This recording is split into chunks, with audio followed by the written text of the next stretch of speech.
black man named Patrick, who was HIV positive, was the person they put Jason to live with for that year that he was locked up. Karma is something else, ain't it?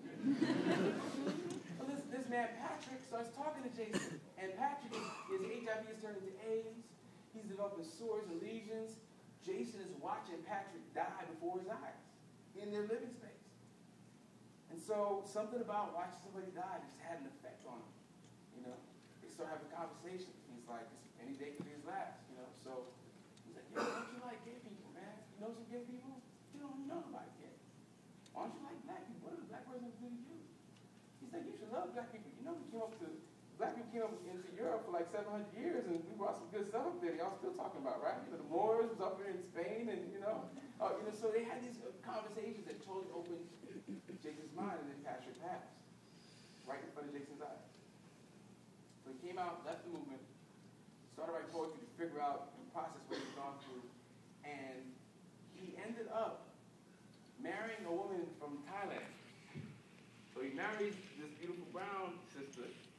They have a daughter. So he had to quit his job with porn story. That's not going to work anymore, right?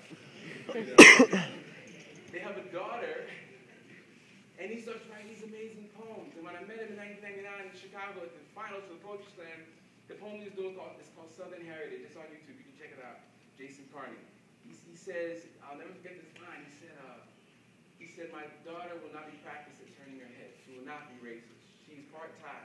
She's part Laotian, part redneck, part hick.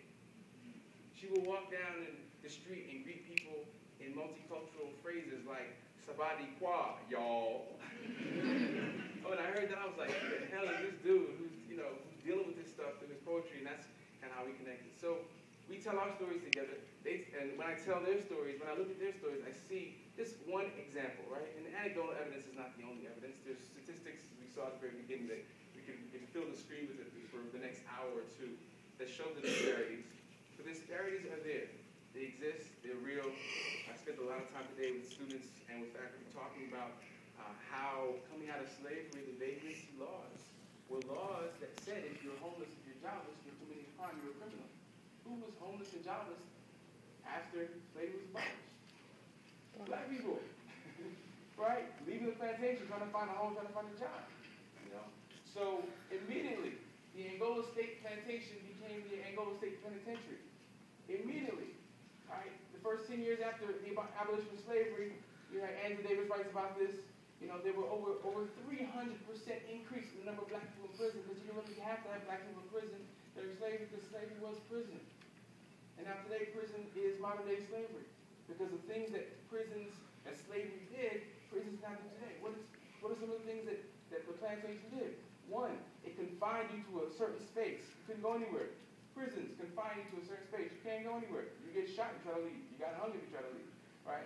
Two, they subject you to regular wanton violence. Right? Cornel West said when 9/11 happened, everybody felt so afraid that we could get attacked. He said America was niggerized. Right? America was niggerized. Because black folks have always felt like, vulnerable to the threat of violence, right? You see the police, you don't feel officer friendly. You feel like, oh snap, they can jump me at any moment, and I got nothing I can do. Because their gang is bigger than mine, right? All right? So subject you to violence on a daily basis, all right? And three, they exploit you for your labor. All right? It's happening still today across the country. And increasingly, prisons are being privatized. So as Eisenhower warned the country, we should watch out and beware of linking the objectives of the military-industrial complex and the profit motive. Right? Today we have now the convergence of the prison-industrial complex and the profit motive. And it's profitable to keep certain people incarcerated.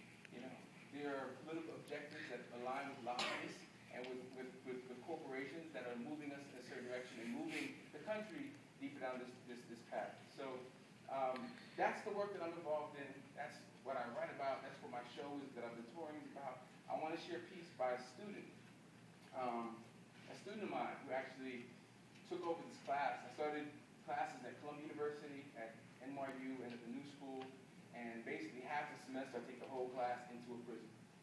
So half the semester, once a week. You don't have to stay in prison overnight. Not that kind of class, right? But graduate students and undergraduates, every week we go into Rikers Island, the largest prison colony in the world, 14,000 people.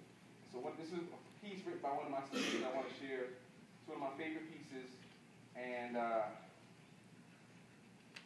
think it says so much that I think I would be remiss if I didn't share with y'all today. It's called 8.5 by 11 inches visits. Letter from a comrade inside. And the student's name is Tongo. He's 6'8". Okay. Big dude. Tongo, what's with it?